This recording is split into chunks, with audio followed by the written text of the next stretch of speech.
is the Revisionary Podcast with your host, Juan Carlos. The Revisionary Podcast. Hello, Revisionaries, and welcome to another episode of the Revisionary Podcast. And as always, I'm your host, Juan Carlos. So, if this is your first time listening, the way this podcast works is we bring on guests, usually comedians, who tell a nonfiction story about their lives in which they wish things had gone a little bit differently. Afterwards, I give them an opportunity to tell the same exact story, except this time they can change any facts or details that they would like about the story. Pretty easy peasy, so I really enjoy that. These past few weeks have been a lot of fun, honestly, so I just wanted to share them with you. I've had a lot of interesting experiences. Let's see, where should I start? Well, first, I actually started a TikTok. I'm learning how to use it. I'm really bad at it. I'm putting out videos. I don't know how people do some of the more advanced things, but once I figure it out, watch out, world, because TikTok videos are coming. I will be a TikToking. So that has been a lot of fun for me. It's Juan Carlos comedy, just like all my other stuff. So you guys, if you so want, you can follow me and watch my videos. Let's see what else. I've had in the past few weeks, I've had the opportunity to sit down with Nicole Anthony twice. So for those of you guys who have been listening along, she was a guest on our live episode of the Revisionary Podcast, which was a lot of fun. And in addition to that, she actually invited me to be a guest on her show, Hello Friends, which was also a lot of fun. So make sure you check out that episode. That was pretty cool, sitting down with her and getting to meet her co-host, Eric, who was a lot of fun. So we've been doing a lot of that. And honestly, the other thing is I'm excited that, things are going up and around. And I'm fully vaccinated, so I've done that. So I'm all in on the live comedy, and I'm actually putting on shows. I've been trying to raise money for charity. As you guys can tell, I kind of enjoy trying to give back where I can.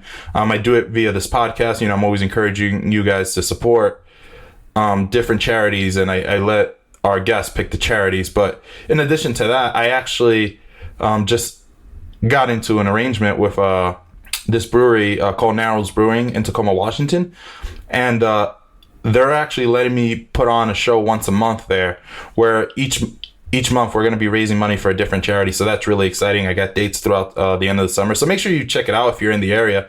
Just come on down, say hello, come meet me in person. Let's take a picture together.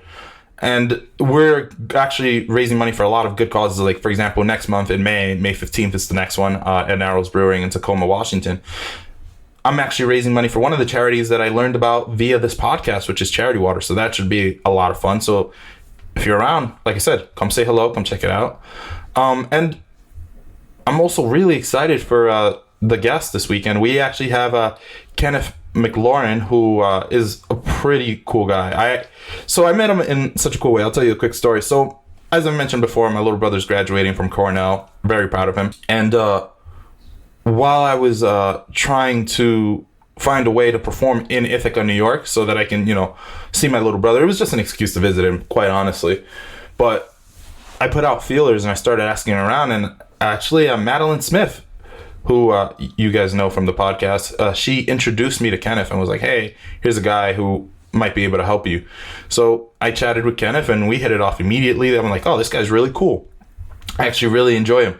So we worked it out. He invited me up.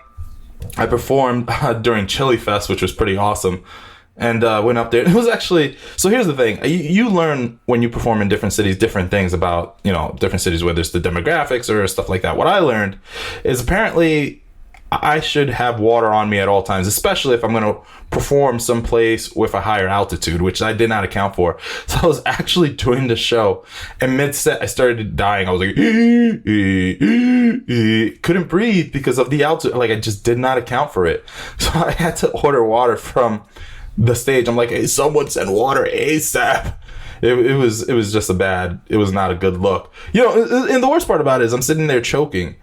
And people are just laughing hysterically. They think that it's part of the act. They're like, oh, yeah, he's joking around. I'm like, no, I'm actually dying up here. Literally dying up here. But those are just some of the, cool stuff that happens, you know what I mean, when you get to perform in different rooms and different areas. So that was cool. It's a story I kind of look back on it now and laugh. But anywho, without further ado, let me go ahead and get Kenneth on the line. Hello, Kenneth. How are you?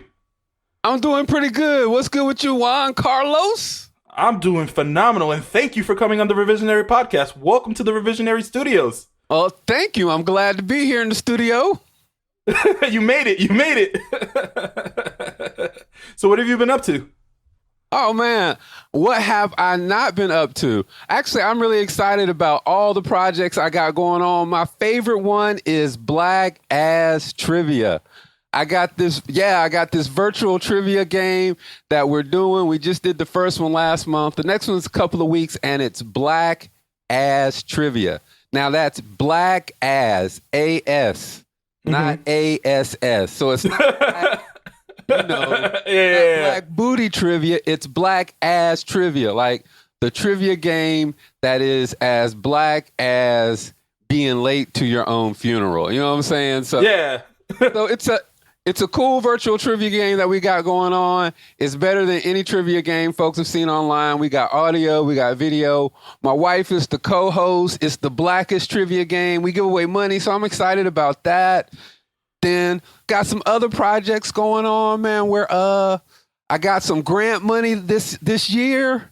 Kobe was trying to hold the brothers down, but eventually the New York State Council of the Arts and the Community Arts Partnership came through and hooked the brother up with some grant money. So we're going to make a short film.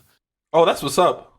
Yeah, and then we're going to teach like 8 kids how to make little digital stories. And then also we're going to film a movie hopefully this summer that we got money to film last year, but COVID threw us under the bus. And then also we got an all black everything all black everything arts festival virtually coming up in the end of May. So it's a lot of things your boy Kenny Mac is doing. Let me ask you a question. You opened up by telling me that you're doing Black Ass Trivia, and I'm trying to figure out where in Central New York did you find more than 3 black people to hold this trivia party? Like, what is going on there? Well, yeah, so check it out. This is the cool thing. Like, we do it virtually. We do it online. Oh, I see. So at the last one, we had folks from Erie, PA. We had some people from California on. We had some people from Trumansburg on. We had a couple folks from Ithaca. So we get people from everywhere, man. It is the blackest trivia we got out there. Every question is melanated. I feel like outside of California, you just named a bunch of places that wish they could find other black people. Like, that's what I heard the entire time. I don't know, man. So my wife is from Erie, PA. Yeah. And every time I go there, I get the feeling they wish that there was more white people around. Let me rephrase that comment. What I meant was the black people there wish there were more black people around. That's what I'm saying. I don't know, man. Erie, you look around, you be like, wow. Maybe like one white guy would be good in this neighborhood. Oh my gosh. Oh my God. Absolute absurdity. So you said you were also working on a movie. What can you tell us what that's about? Can we talk about it? Yeah, we got a couple of things going. So last year we got funding. It's a guy I work with. He's part of the Token Artist Collective. You know what I'm saying? Get down or lay down. Tax strong. What's up? But we wrote a movie, a little short flick called 10 skits about race in America. And we were supposed to film it last year, but we're going to film it this year. And then last year during the when COVID hit, I put together another short, what was it called? The anti-racist so you think you're an anti-racist competition. Sure.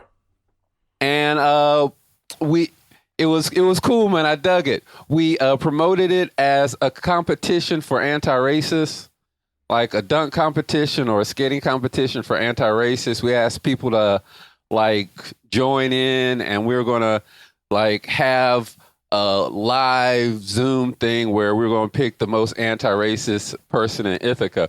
But it was really a script. Sounds hard. Yeah, it was so funny. It was really just a scripted bit I wrote. So it was like 45 minutes where Like everybody knew the answers and everything they were going to say. So it was just like a really long skit. So that was fun. But in the end, so I did that. We did it online, and it actually got a pretty good reception. Somebody from one of the papers watched it and gave us a review. Right. The paper. And so I wrote a grant to now we're going to try to film it. Like it's film it and then make it into a nice movie instead of some shady thing on YouTube. Okay. That sounds big. That's pretty dope. Yeah. So like, it's cool, man. I'm really excited about it. It's intimidating, but I think I got it, man. We're gonna do it. So, yeah, it's a lot going on, and but I'm really excited about the Black Trivia. That's the fun thing. That's the one popping to happen. That's the one that gets you. Look, man, I even have a theme song. We made a theme song for it. You know what? When this is done, we're going to have to share that theme song on the Instagram page so the fans can hear it. Oh, most definitely. I want to make sure every single revisionary out there gets a chance to listen to it. So let's jump right into this. Because, for background, like, you know, I love talking Kenneth. I feel like we'll talk for like 2 hours if I don't like just jump right into this. Oh, you're right. We will. We really will. So, Kenneth, the stage is yours. Go ahead and tell us your story. Well, so my story starts off in Benin, West Africa. I was there because at the time I was working for a refugee resettlement agency called Search World Service. And what we did was, if you were in one of the 46 sub-Saharan countries and you were eligible for resettlement in the U.S. as a refugee, what we did was we went to where you were. We helped you understand and fill out all the forms that you would need for the interview with the immigration officer. We listened to the story that you were going to tell them and helped you document it and translate it into like a way that Americans will understand it. Then what we also did was we would bring in the interpreters and arrange all the logistical support.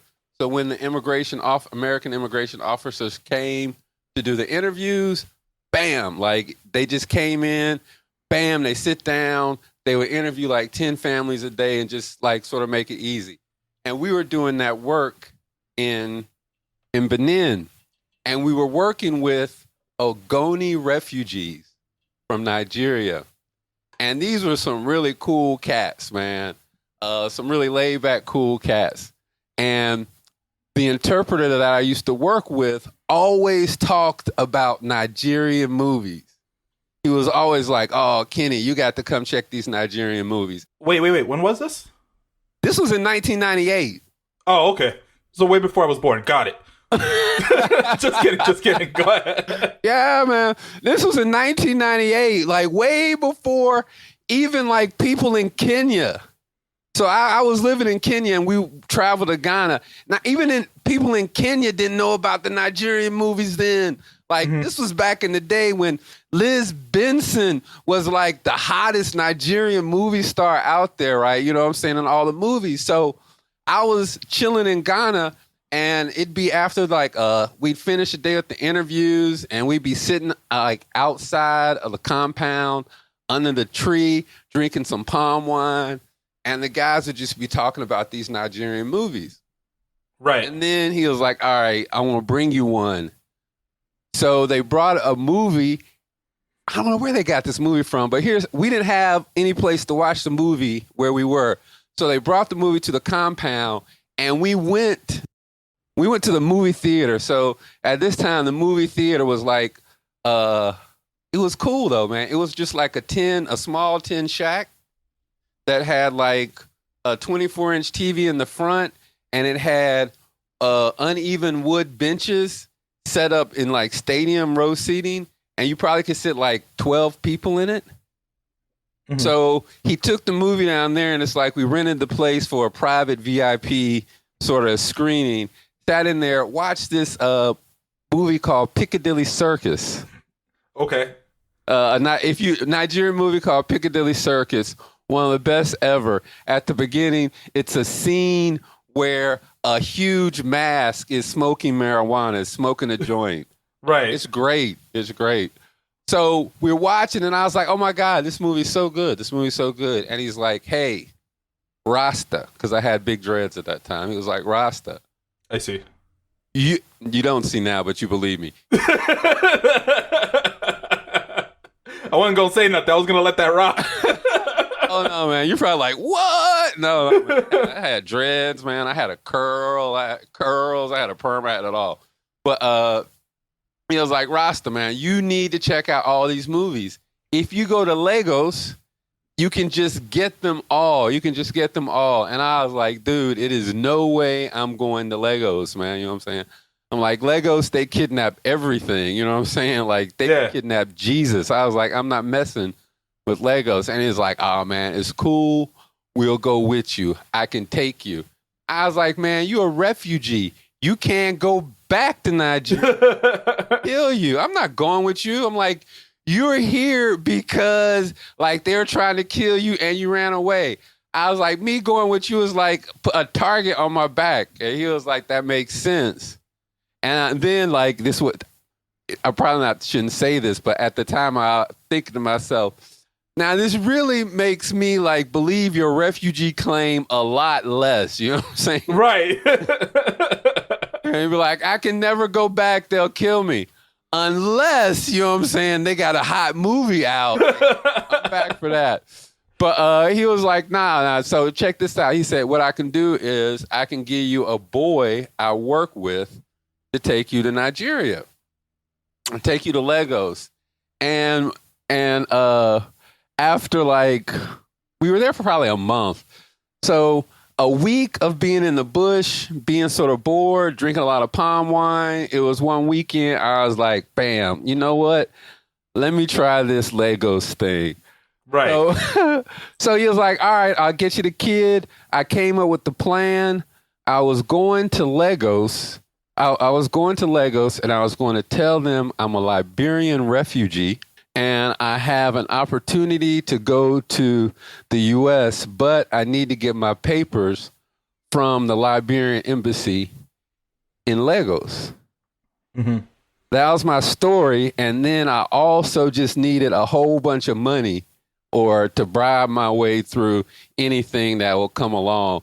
And so the way you do it is you get your stack of cash and you put it in small little bundles and put the bundles like everywhere. So have some in your pocket here, your front pocket, some in your socks, some in your underwear, like little under your hat. Just hide money everywhere.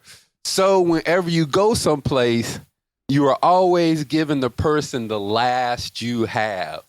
Mm-hmm. You know what I'm saying? Yeah. Like you're always giving them the last you have. So you'd be like, here, and they'll be like, we need more. You'd be like, I don't have any more. We need more. I don't have any more. We need more. Okay. So then you go to another pocket. This is the last. They'll be like, all right, go. So I was prepared. Money all over myself in pockets and crevices. My story about being a Liberian refugee. Bam. I had my Nigerian guide with me. Hold on. I gotta ask, and I gotta ask, and excuse my sheer ignorance because I legitimately don't know. You telling me you walked through and you blended in and no one knew you were American? Oh, yeah. So nobody knew I was American, but they knew I wasn't Nigerian. Got you. Because I'm saying, like, I wasn't Nigerian. I got East African. Uh-huh. I got a lot of East African. I got some Central African. But, like, nobody thought I was American. Okay. Because I feel like people look at Americans and they know. I feel like it's something about the way Americans walk or the way we, like, conduct ourselves and our body. Like, people look at it like, nah, bro, you're an American. You know, it's funny. It like, in Kenya, when I was in Kenya, like, As soon as I got to Kenya, and I got out of the plane and walked around. Folks were like, "Oh, you're an American. You're an Akata." But when I was in Nigeria, they were like, "You're not a Nigerian," and that was enough.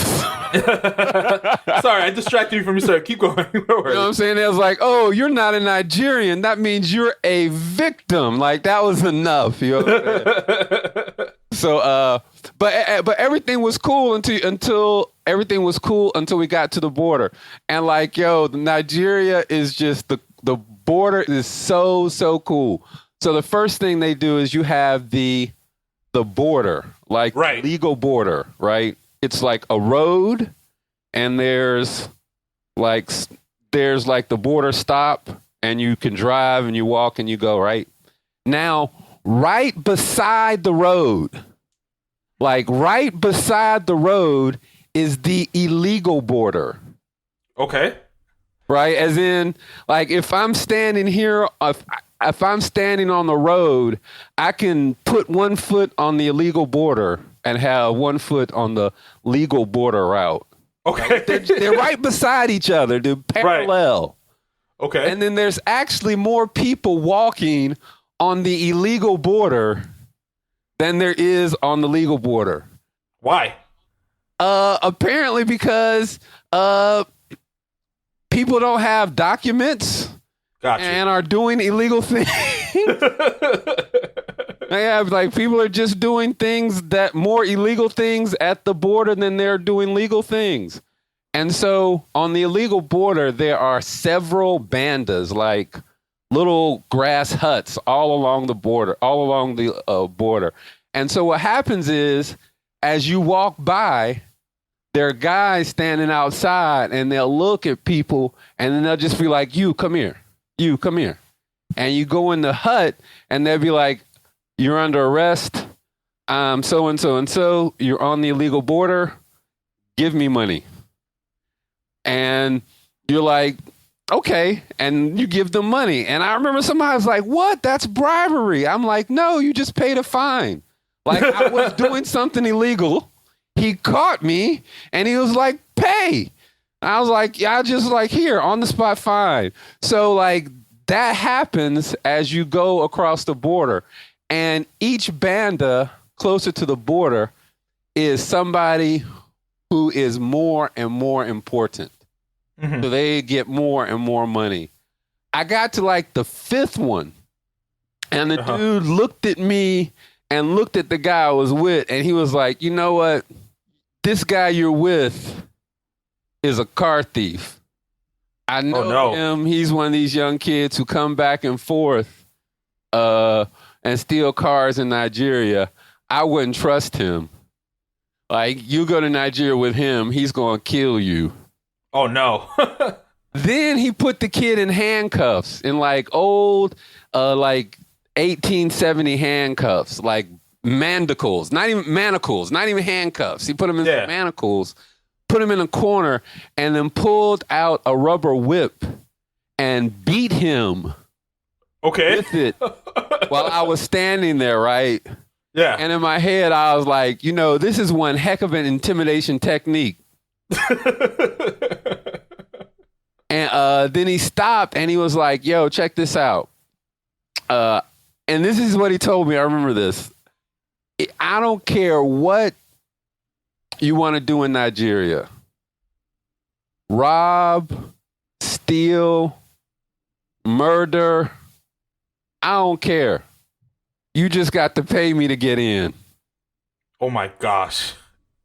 That's and insane. all I wanted was some movies. I wanted some movies. Right. And then he was like, "Look, you lead this guy here with me, and I'll give you one of my guys, to take you, do whatever you want to do, and bring you back." And I was like, "Wow, this is a conundrum I did not plan on." Right? You know what I'm saying? Right. The guy who's just extorting me has just told me that the person I'm with and I'd put my trust in is going to kill me. And then he's like, "Now I'll give you this guy who will take you in and bring you back safe. And I'm like, you know, I never thought about dying until I met this guy. I never even thought about dying until I met you. And somehow I don't seem like I'm very safe with like you. And then the only person who knows I'm here at this border, you've handcuffed and whipped. I was like, you know, let me just take the handcuffed and whipped guy. Yeah. And I'll try my luck with him. I was like, maybe like he'll feel good that I saved him from slavery and potential like death. So he was like, all right, y'all go. And he said, but I'll send this guy with you to get you across the border. And whenever you come back to the other side, go to the fat fish lady. Call me, and then I'll send somebody else to get you. Bring you back. I was like, all right. So then he uncuffs the guy. The guy thanks him, thanks me. And as we're going out, the assistant to like the security officer grabs me by the back of my pants, like frog marches me out and down like the street. Like a criminal? Yeah, like grabbing me by the back of my pants, pulling me up, frog marching me down the street. Right. And I'm like, oh my God. In my head, I'm thinking, maybe I made the wrong decision. Right. All of the movies I've seen, this is like happens before people get executed. But apparently what he was doing was acting like he was arresting me to take me past all the other more senior people. So when we got to the other side, he let me go. So then I'm like, this is great. Yeah. That's over. Now I'm just going to hop on this bus, this matatu, this minivan, and ride to Lagos. Whoa, was I wrong? So there is a lot of police and military in Nigeria. So like there were so many police stops between where I was and where I wanted to go. Like, so, right. Like there would be a police stop. That's the police stop. And then you're at the police stop looking, and like maybe 100 yards down, there is a military stop. And then maybe another 100 yards down, there is a special special branch military stop. And then maybe like a couple of hours down, there's the army. So every time you get there, the bus stops, and then the people walk around the bus and look in. So the first time I was like, I'm going to sit on the outside by the window. As soon as they saw me there, I was like, oh no, oh no. Oh no, what is this? Get down, what is this? You are arrested. I was like, for what? They was like, you're not Nigerian. You don't have any papers, you're arrested. So then I had to go back into my pockets and pay. And like, it was like that for so long. Just every stop, get down. You are arrested. I was arrested like 17 times on that trip. I was like, dang, you would think that it would be like easier on a black dude in Africa. But I think like, unfortunately, just black Americans, we're targets everywhere. Yeah, apparently. We're targets for arrest everywhere. But that happened until like eventually we got to like the capital, got to Lagos. I got out. We went to a market, man. If you haven't been to African markets, yo, it's a whole story amongst itself. But I went to the shop. I bought like 15 cassettes.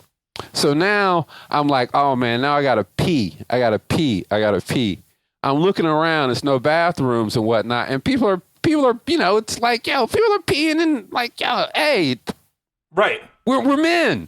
I'm an African man. I should be able to pee wherever I want to pee, right? You know what I'm saying? Right. I start to pee.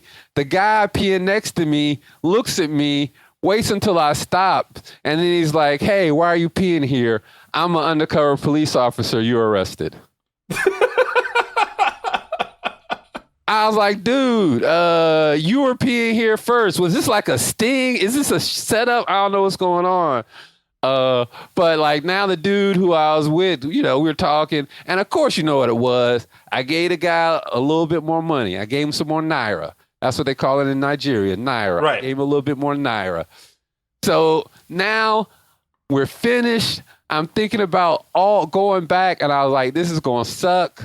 Another more 17 stops on the way back to the spot.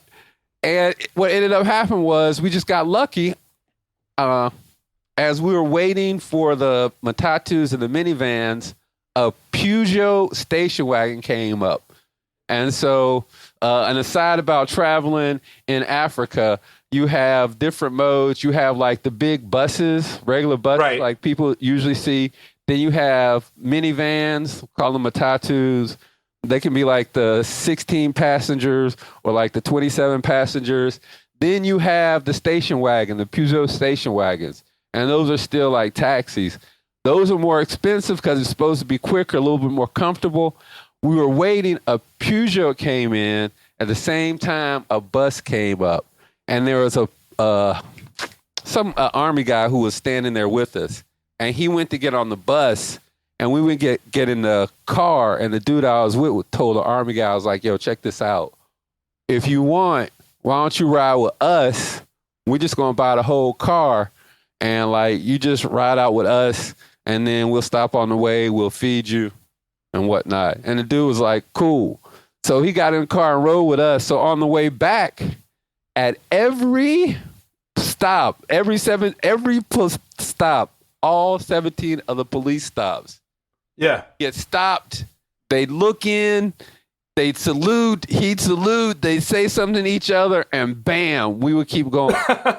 Yeah, it took me like 4 hours, like maybe 4 or 5 hours to get to Lagos from the border, and like 45 minutes to get back.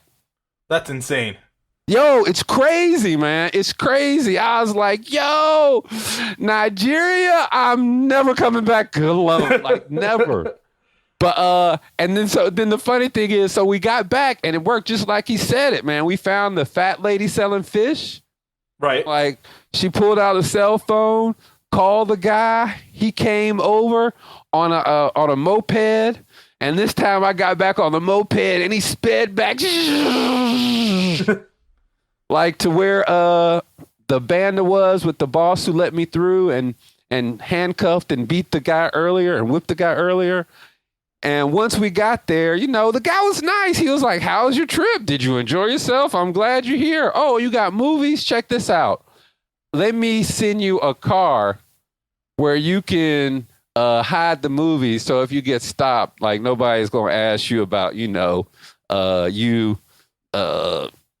what do they call that? Illegal importing? I don't know, but like, smuggling. Right. That's it, smuggling. He was like, hey, you can get caught for smuggling. So here, take this car. So he hooked me up with a taxi driver and a taxi.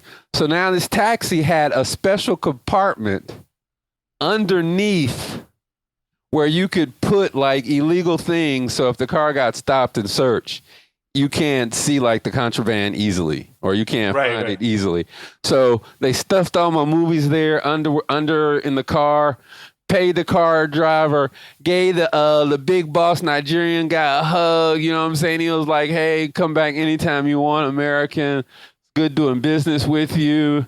Got back in the car and went back to like Benin that evening, had a couple of shots of some alcohol, and then ended up in the club that night.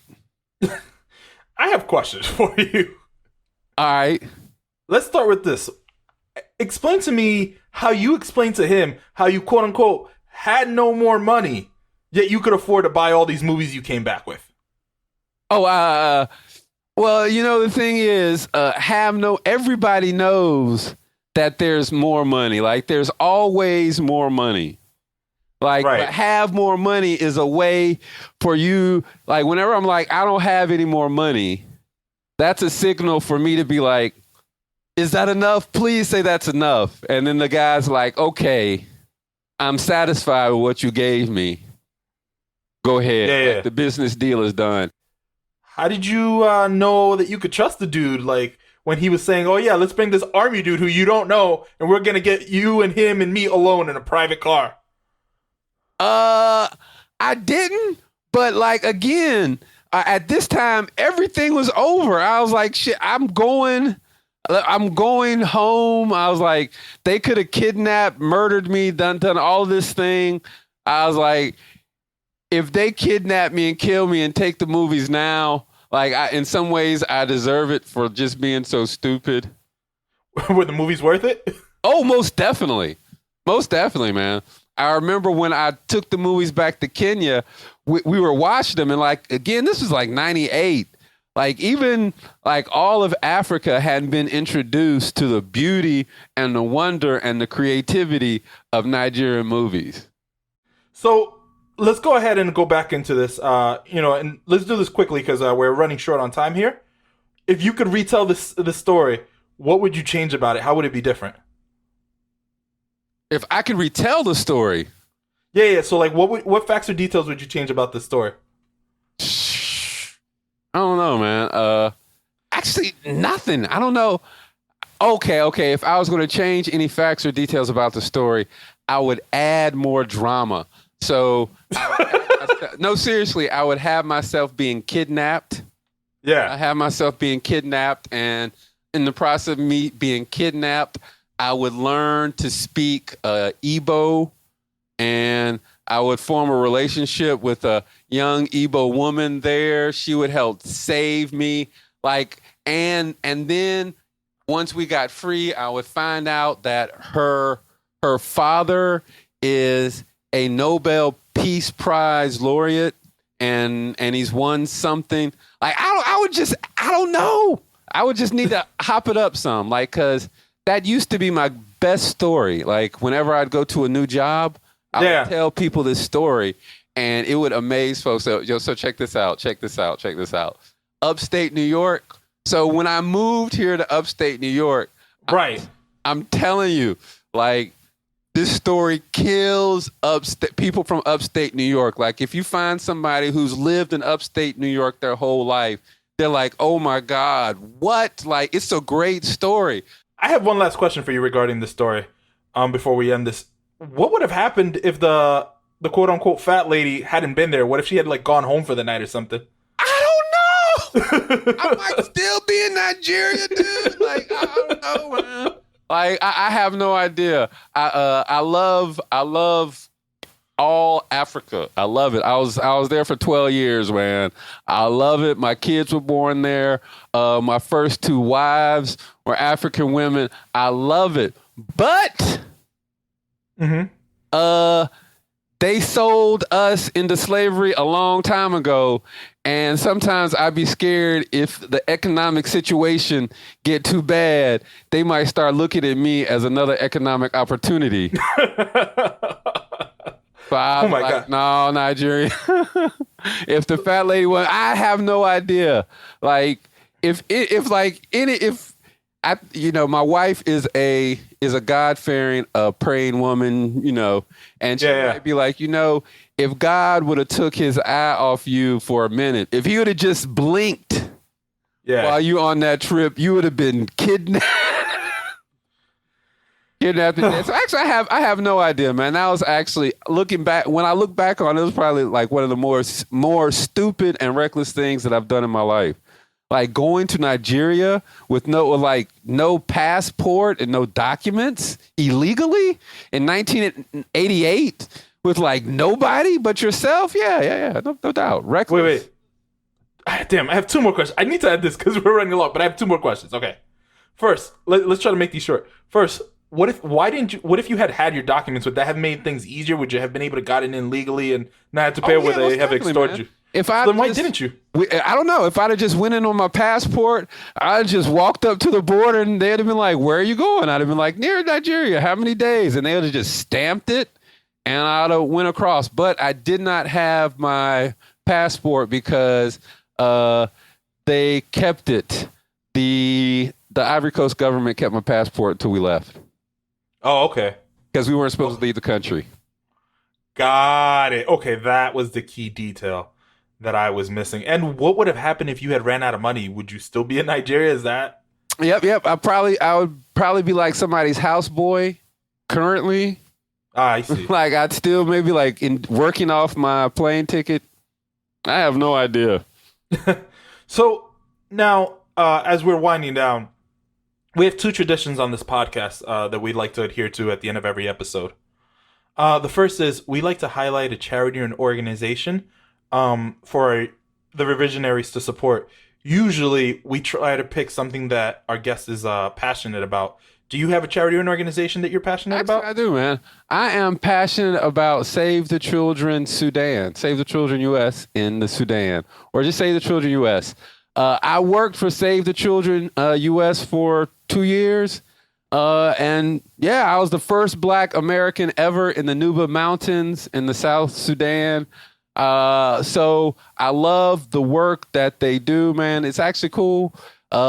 Stuff like immunizations, school feeding programs, health programs, man. We built health clinics, nutrition, all types of stuff.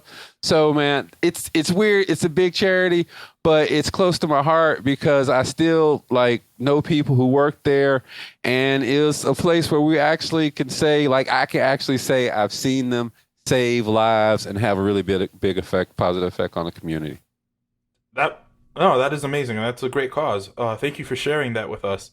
The last tradition that we have on the podcast is we like to ask our guests to share a quick, keyword being quick, story from their childhood that puts a smile on their face or just makes them feel warm inside whenever they think about it. So first thing that comes to mind. First thing that comes to mind is I don't have anything quick. Oh, I know, fried chicken and watermelon. What about it?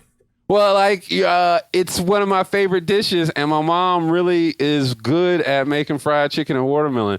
So whenever, like, I see fried chicken or think of fried chicken and watermelon, it makes me think of my mom. Like, whenever I was sad or had bad days and whatnot, she'd be like, here, I know you like this, and she'll give me fried chicken and watermelon. And I don't know, it's a short story. It's probably the shortest thing I could say, and it comes up a lot because it's been times where I've, like, here they were going to do an event.